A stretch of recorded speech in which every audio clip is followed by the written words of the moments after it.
Joined by Coach Stoudamire again. Our final score: LMU 67 and Pacific 66. Yeah, so your team again loses by 1. This was kind of a. Can you hear me, Coach? Yep. Okay, this is kind of another gut-wrenching one for you. I want you to take me back to the moment when you guys had the lead by 1, 66-65. You guys are coming off a timeout, and Ray had that shot from the far side, and you looked beside yourself after he shot it. But what was the actual call in the timeout? You know what, Zach, honestly, at this juncture, it doesn't matter because I'm not here to throw kids underneath the bus, so I'm not. I didn't mean to say it wasn't a good shot, What did you want on that play? I guess was what I was trying to get to. Well, if we didn't have it, we had 25 seconds on the shot clock. Just bring it back out, and then we was gonna run a zipper ball screen for Ray. But it was so effective that him and Towns. The two-man game was so effective down the stretch. Right. That's where at the end when Ray got the ball out there, I know you're trying to get the ball to Ray again later. And then when he passed the ball back to Haynes, Ray had it. All he has to do is hold it for a second. Here comes the screen. Yeah. Now drive, now roll. No. But the thing about those decisions are those young men are making those decisions, and you hope they make the right decisions. You hope they're drilled enough to make the right, or have enough poise to kind of take their time at the right time. But, hey. That's easier said than done. Yeah, obviously. Right. Outside of those moments, Coach, where ultimately was LMU able to prevail? I know they got off to a fast start in the second half. I think they outscored you guys 19-10 coming out of the gate in the second half. It was the second chance points. They killed us on the offensive glass at the beginning of the second half when they had their run. We went into halftime and we had the rebounding advantage. We had 7 offensive rebounds, and then like the first 5 to 6 minutes of the second half, it immediately turned, and that, to me, that killed us. That killed us. Coach, what? Well, I thought, I'm not going to say his last name, but Jovanovic. He was real active the first 7 minutes of the game, and he kept balls alive, but also scored some balls. TJ went over to try to get a steal, and the ball got tipped a little higher, and he ended up getting a layup. The call on TJ was ridiculous. The one that he was right there, they got the steal. He would have had a layup down at this end. They give him 2 up round.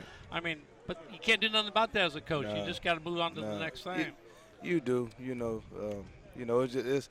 It's just a tough. For me, it's tough. Last game and this game is just tough. And the one thing that I say, just moving forward is that losing got to hurt. Mm-hmm. See, it don't hurt enough right now, the guys, to me. It doesn't hurt enough. I need it to hurt. Like, when it hurts, it hurts to the red meat, and it really hurts you, and it affects your day. It affects what you do on a day-to-day. And, the balls that you're talking about, Coach, there's 50-50 balls, you don't get them. It can't be some timing. See, to me, Loyola Marymount is a team that Coach Dunlap never coaches effort and hustle. He don't coach getting 50-50 balls. He don't coach that. And we can't pick and choose when we gonna stick our nose in there and try to make something happen. You can't do that. You made a comment earlier this year about the team just kind of having some losing DNA about them. So I guess my last question to you before we let you go is, now looking forward, what does it take, do you think, to get a team to have that winning DNA and to have the team that turns the corner? And maybe part of it is getting the losing to hurt, like you say, but in your mind now you've gone for a full season minus the conference tournament. What does it take to make a team have winning DNA? Well, the one thing that I got to do is I got big decisions. You have decisions. The one thing that I'm not going to do is I'm not going to forget the way I felt after a lot of these games. Mm-hmm.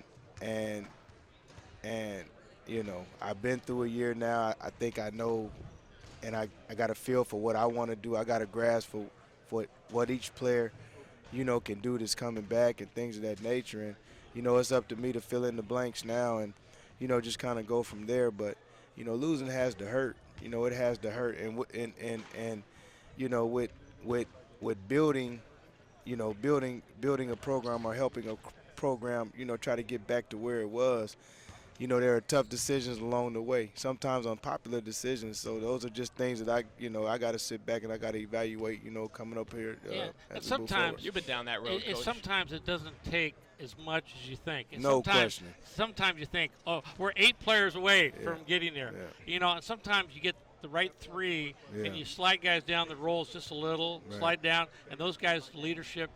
All of a sudden now these guys are getting loose balls too because they're getting loose balls. Right. So I mean, you have to have that not only toughness. I mean, I always said you got skill in the game, you got athletic ability, and you have toughness, and you better cover those areas some way with your basketball team. It's what you call, Coach. It's what you call a contagious attitude.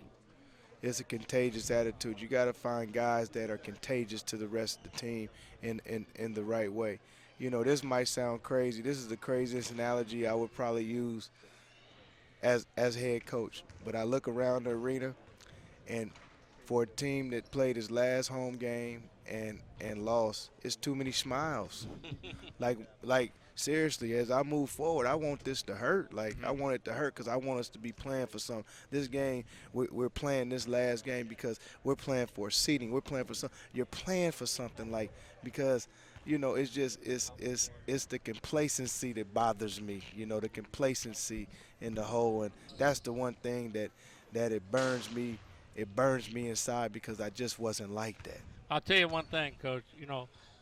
I'll be surprised if you can find guys that are going to hurt as much as you're going to hurt, and but you want guys that hurt. But they're all not going to hurt the same level. But you have to get guys that kind of snowball in that effect. Yeah. We had a birthday for my 2 boys, and my wife was telling me the other day, you remember when you were coaching high school and it was the birthdays, and you lost that game Friday night, you wouldn't talk to anybody for 3 days? I mean, you know what I'm saying.